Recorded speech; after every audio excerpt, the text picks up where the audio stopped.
Today we're looking at another seized engine, neglected, left for a long time, rusty and not turning.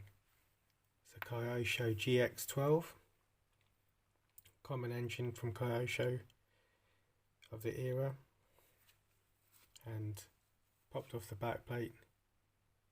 You can see it's not looking too clever in there. It's not turning. We don't want to force it and gouge anything in there. I think you can see the top of the piston. Doesn't look terrible. And overall I'd say it doesn't look terrible. But we'll see what we can, if we can get it unstuck in a reasonable manner. Just a quick note, this is the rare 2-speed clutch bell that sometimes comes on these, which I've only ever seen a few of. But unfortunately it's that flimsy KYOSHO design where you get so much play. It's just a bit rubbish because it's got one of these needle roller bearings with a plastic cage, poor tolerances. They always move around a lot. Okay, to start with, let's get a load of oil on it. So I think using these fluids is one of your best bets, and especially if you can leave it for a while. The longer you can leave it, say overnight, a few hours while you have dinner, while you do something else, just all in your favour. You can put a load around elsewhere, because it does work its way in, even passively without doing anything. Or you could leave it on a radiator, let it heat up a bit. Or you could manually heat it up. But a bit of time, keep getting it a bit warm. They all work for you, especially when you can leave some oil to just work its way down in any direction it can. I'll see if I can gently move it by hand. Cannot. Oh, straight away that moved a little bit. It just shows you how fast acting some of that oil can be. We don't want to just force it and grind it all the way around, so I'll just say try and move it back a bit. Maybe it seems to be going in the forward direction. You can see the shaft turning. Let's just put some more on. Everywhere.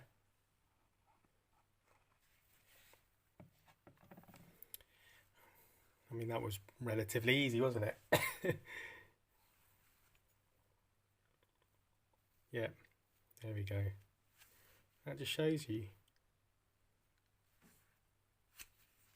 It's still quite stiff, but now we've got it moving.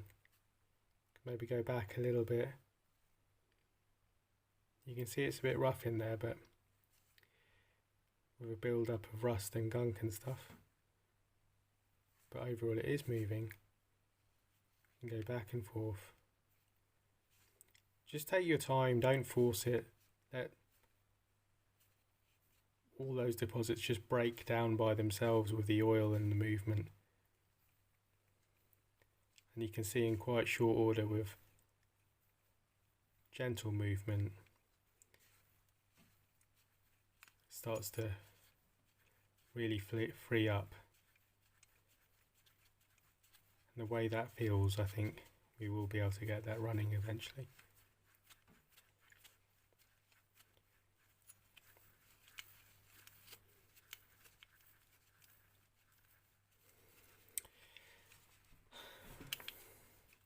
We still want to strip it down and clean all these parts up before putting it together.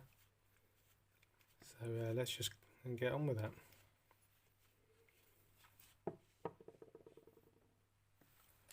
This is a piston stops tool. It's got soft plastic stop and a thread for the glow plug, and that's pretty useful in dismantling these engines. But you could use something else, it won't be as effective. And you can see my one's quite well used. But just thread that in. That will stop that piston moving when you want to take the flywheel off.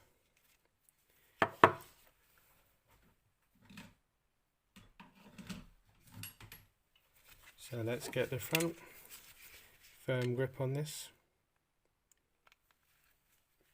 Push in. Yep, that's come.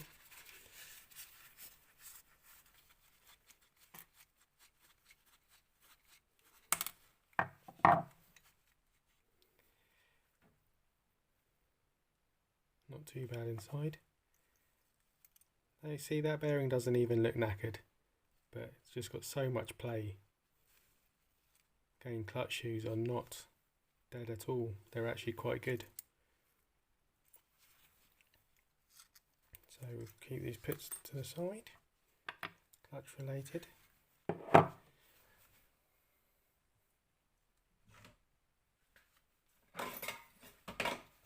We want to pop off this circlip.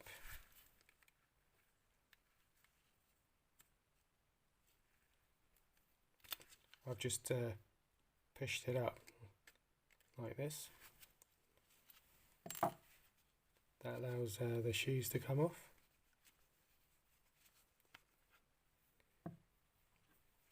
These are your clutch shoes.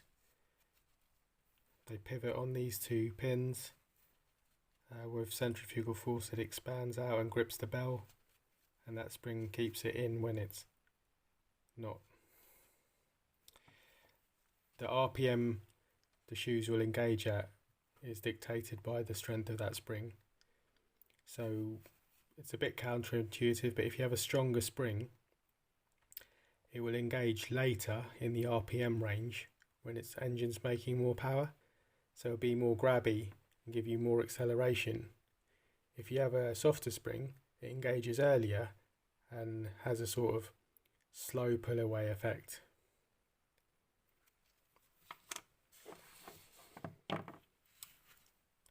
You've got this 8mm nut, and that's why you've got the piston stop tool, because when we turn that nut, the crankshaft and piston will want to turn, and this stop tool stops it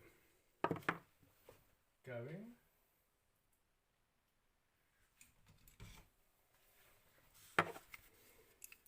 Probably better to use something better than a adjustable spanner, unless it's a very high quality one, which just happens to be. But that's come off pretty straightforward. What's this?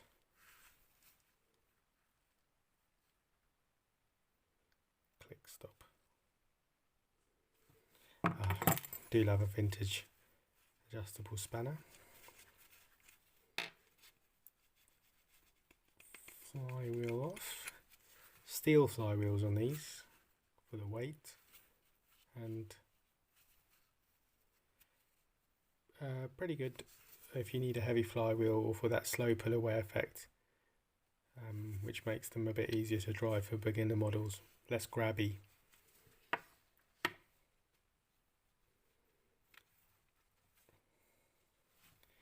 This aluminium bit will come off as well.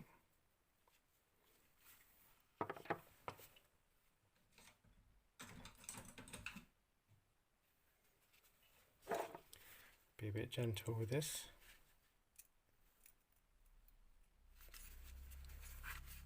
Go to opposing sides. I'm not using much force at all. When it's ready to come, it will come. There you go. So not too much force, just keep moving around, and eventually we'll just let go. And all that rotational force is transmitted through a smooth tapered join. It's amazing, isn't it? There's nothing hard, no hard spline turning that, just that tapered collar in that has enough grip to transmit all the torque of the engine and RPM. Okay, we can remove this now.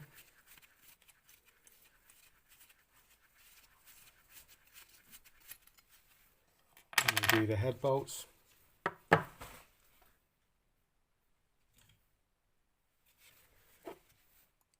2mm Allen key. Make sure that's always located in very well and that you're not feeling any sense that it's going to slip. And give it some downward force as well before giving it that turn. You definitely don't want to round those out no matter what. So you take every precaution, clean inside the tops of the bolt, make sure your tool's in good shape,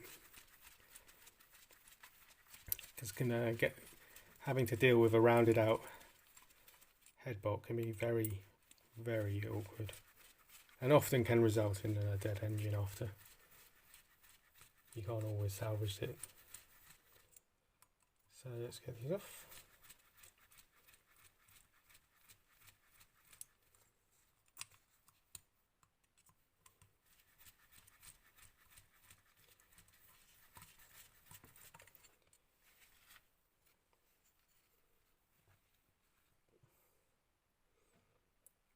Oh, look in there. Looks a bit yucky. I wouldn't say it was dead though. Looks like a lot of varnished fuel. So that's when it becomes a sort of varnish after being left.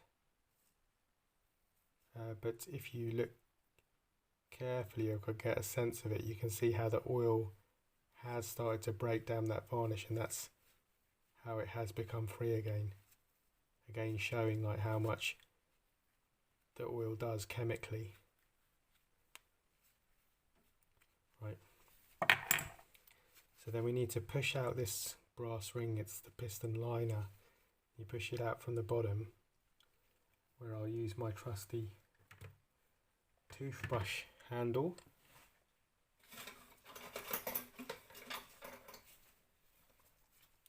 Let's see if this will do it, as usual. We need to look up this direction and get the edge of that cylinder liner and push it up. Let's see if we can do it.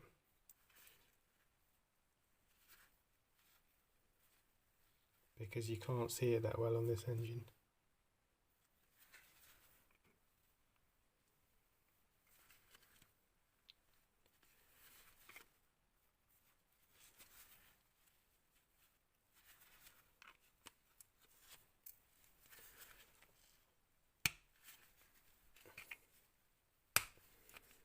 And it can be very stiff.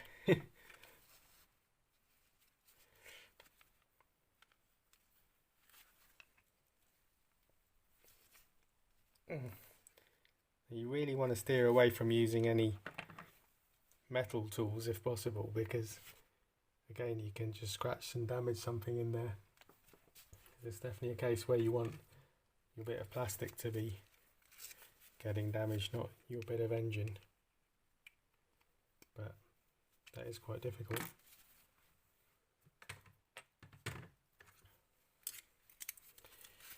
See if this will do it. I don't think it will. This is a bit too soft. Oh, is it broken straight away?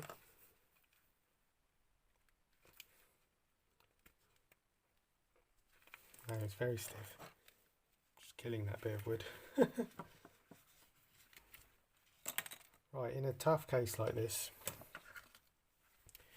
you can grip the outer edge of the line around the top, because that's not a critical part of the engine. You don't want to grind it up, but just be careful. Make sure your tool's on the outside edge of that, like this. Make sure you've got a good grip, keeping everything to the outside. You're not going to slip. Make it down flat. And see if you can work.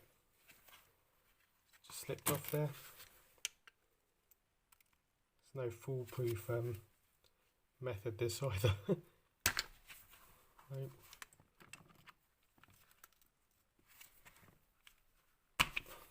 No.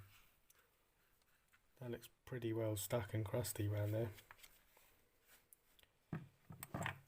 what else can we do?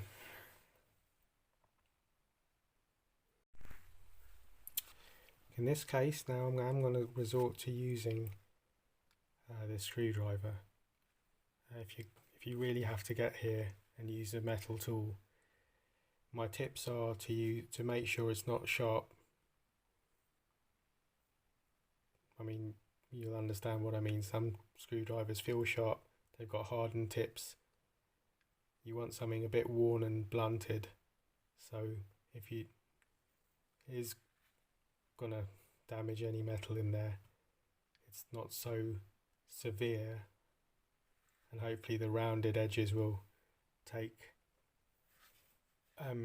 stop it from actually scratching the bits of metal in there.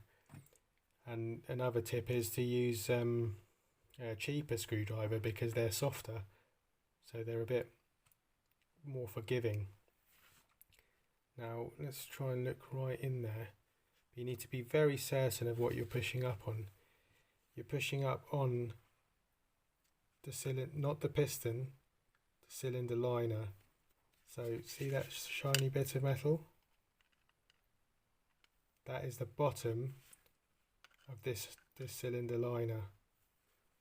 So that's where we need to push up on, but you don't want to damage it.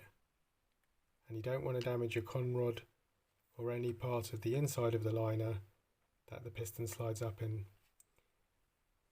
So I can see further back in there. I don't think you can, maybe you can see at the back of down there.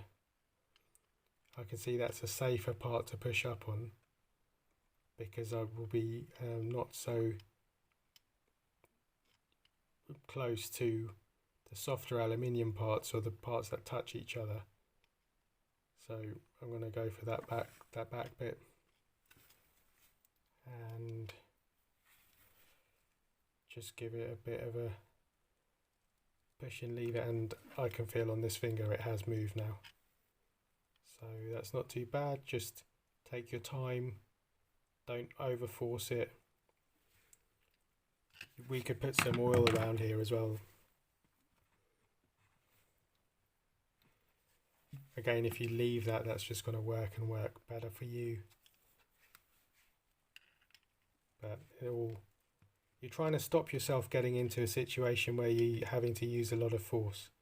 That's what you're trying to do.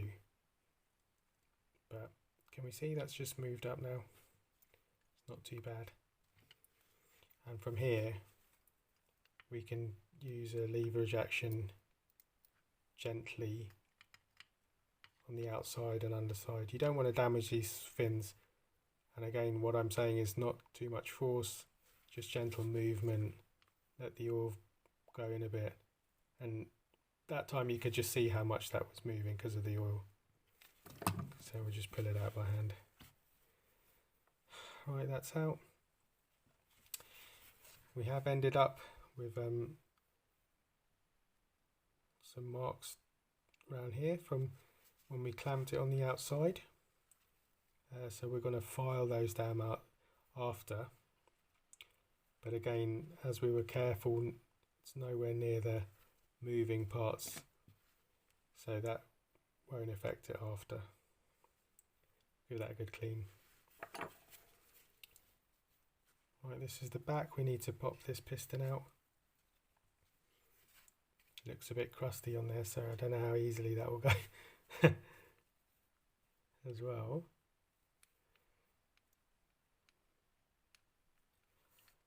See what we've got.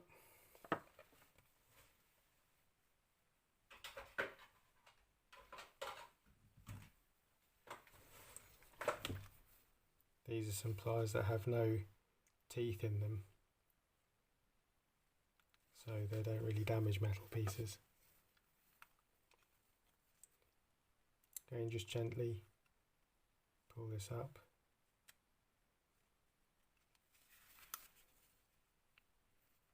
Needs to be in this position, I think. See that? Just come forward, that has come forward.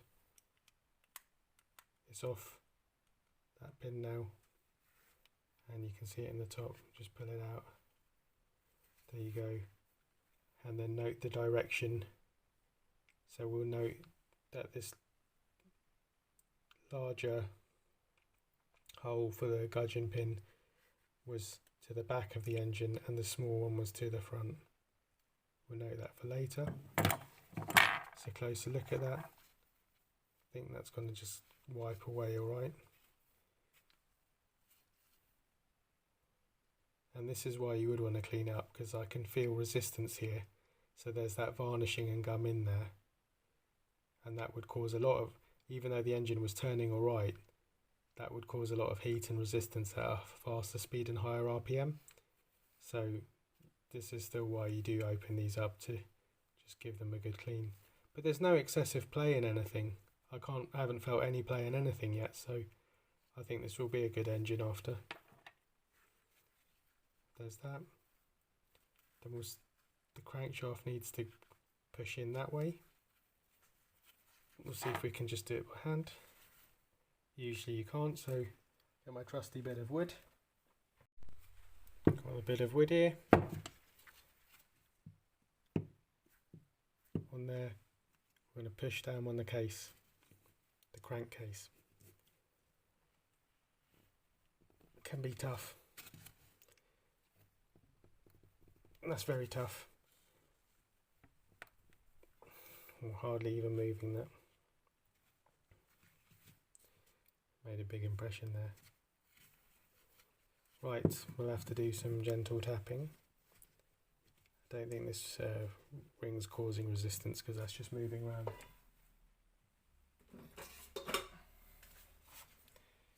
Again, make sure you got a good flat flange on your bit of wood so you're not straining it.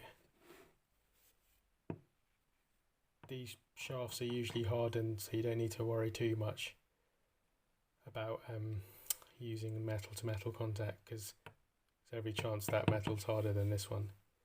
But we'll just give it some gentle taps. And it's moved there. And we'll finish it off by pushing it.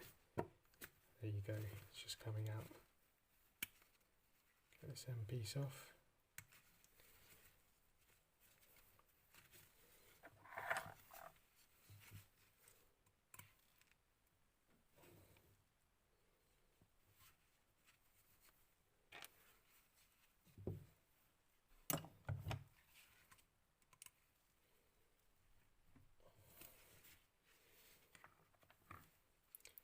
This just comes out the back.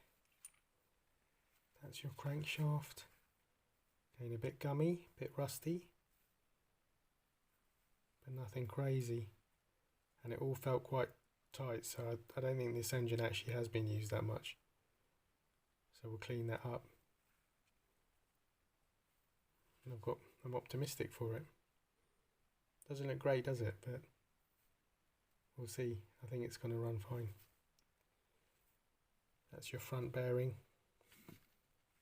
Don't know how well that was turning. I can try.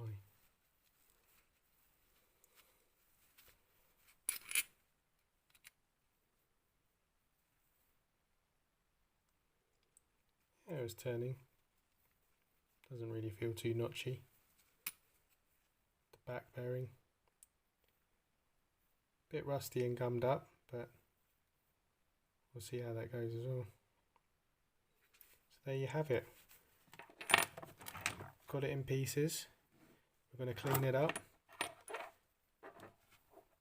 File off any marks we made while doing that. And get it back together. And give it a good run.